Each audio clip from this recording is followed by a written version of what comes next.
Welcome to Grow Bio channel. In today's video, we're gonna see about DNA as a genetic material by Alfred Hershey and Martha Chase experiment. DNA as a genetic material is proved by three main experiments: Frederick Griffith experiment, Avery McLeod and McCarthy experiment, and the most important Alfred Hershey and Martha Chase experiment. This experiment proves the DNA as a genetic material. Alfred Hershey and Martha Chase experiment is done in 1952. This is also called blender experiment. It proves DNA as a genetic material. This experiment is in need of T2 phage, the DNA virus, E. coli, blender, centrifuge, and cesium chloride, which is used in density gradient centrifugation. In Hershey and Chase experiment, two information is considered. It is the DNA contains only phosphate and no sulfur wave present. That is, the DNA is made up of nitrogenous bases, sugar and phosphate.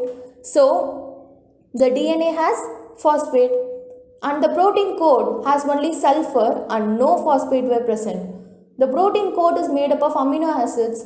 So, some amino acids are sulfur containing amino acids. For example, cysteine. So, they choose protein code which has only sulfur and no phosphate were present. Though Avery, McLeod and McCarthy proved that transformation principle is DNA and not protein by some enzymatic analysis, but more scientists thought DNA as an inert material and protein is the molecule that carries the genetic information. So, to prove that, Hershey and Chase experiment is done. Hershey and Chase experiment.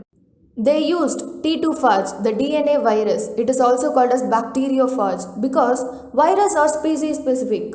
So, the one infects bacteria is called as bacteriophage.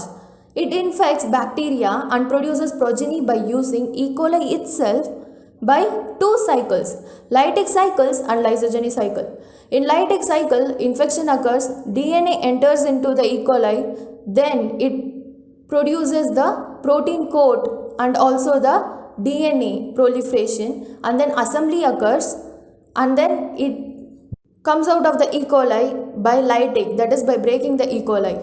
This is the lytic cycle. Whereas in lysogeny cycle, the DNA after it gets incorporated into the E. coli DNA, under favored condition, the E. coli DNA and phage DNA will be separated, and after separation of phage DNA, what happens? It produces DNA of the phage and also protein of the phage. Then the assembly of virus will occur. Then it comes out of the E. coli. That is, after some time it will produce a lytic cycle. So, the bacteriophage transfers its genetic material to the E. coli. This is known as infection. And then it proliferates its progeny. So, in this experiment, it proves the DNA as the genetic material. Here, the sulfur containing protein coat and phosphate containing DNA is considered. So, the bacteriophage is chosen because it is the DNA virus. It has both DNA and protein. So, to prove DNA as a genetic material, they chose the DNA and protein containing virus. So, to prove this, they labeled the phosphate with 32P and sulfur with 35S.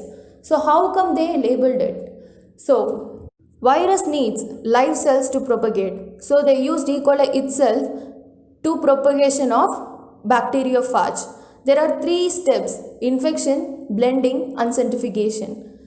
So, to get 32P labeled phage and 35S labeled phage, nearly 4 hours lytic cycle were there, so that in that broth only phage will be present and E. coli will be lysed.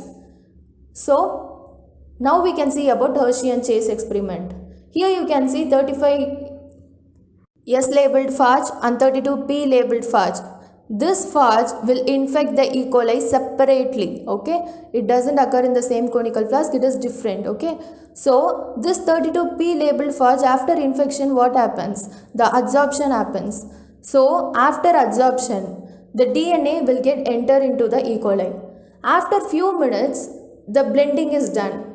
By the force, what happens? The E. coli gets the DNA of the phage, but the phage is only adsorbed. It is not absorbed, it is adsorbed in the cell membrane. So it will be thrown out of the E. coli cell wall, and then centrifuge is done. The bacteria is heavy when compared to virus. The virus is very small when compared to bacteria. So due to heaviness, what happens when centrifugation is done? The bacteria will settle down and virus will be up. Okay. Now you can see in first centrifuge, the 32P labeled DNA will be at the pellet. That is, in pellet what will be there? Bacteria will be there. So the DNA of the phage will be incorporated into the E. coli so that it is in pellet. Whereas in supernatant of the 35 years, it is labeled. It means the 35 years didn't enter into the E. coli. So there is no radioactivity in pellet.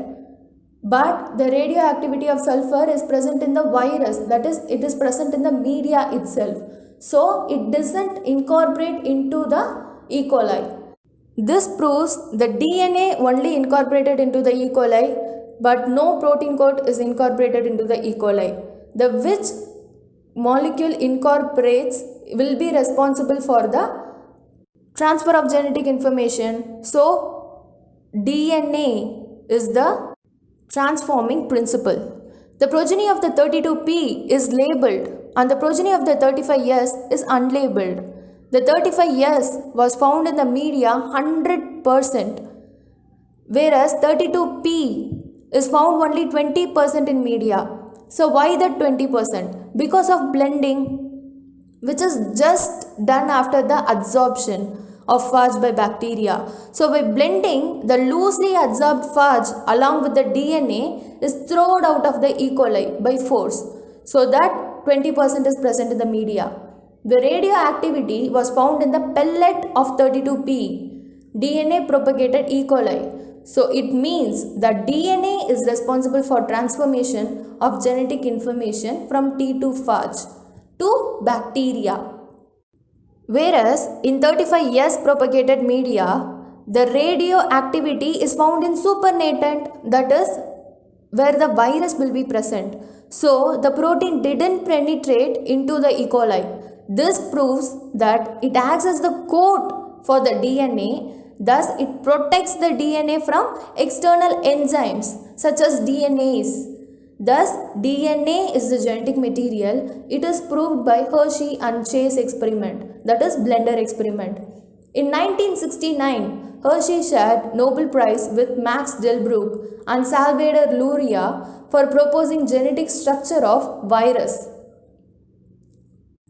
And in constitutive year in 1953, Watson and Crick model was proposed, that is double helical DNA structure was proposed, and their work supported and contributed to Hershey's work. After Watson and Crick experiment, George Glenau proposed the genetic code, that is 3 nucleotides will be responsible for producing one amino acid. This is known as triplet codons. George Glenau proposed it and it supported Martha Chase experiment. And these two experiments and Michelson and Stahl experiment proving the semi-conservative model hypothesis. So now we know by Frederick Avery and Hershey Chase experiment, DNA is known as the genetic material and it propagates by semi-conservative model, which is proved by Michelson and Stahl experiment.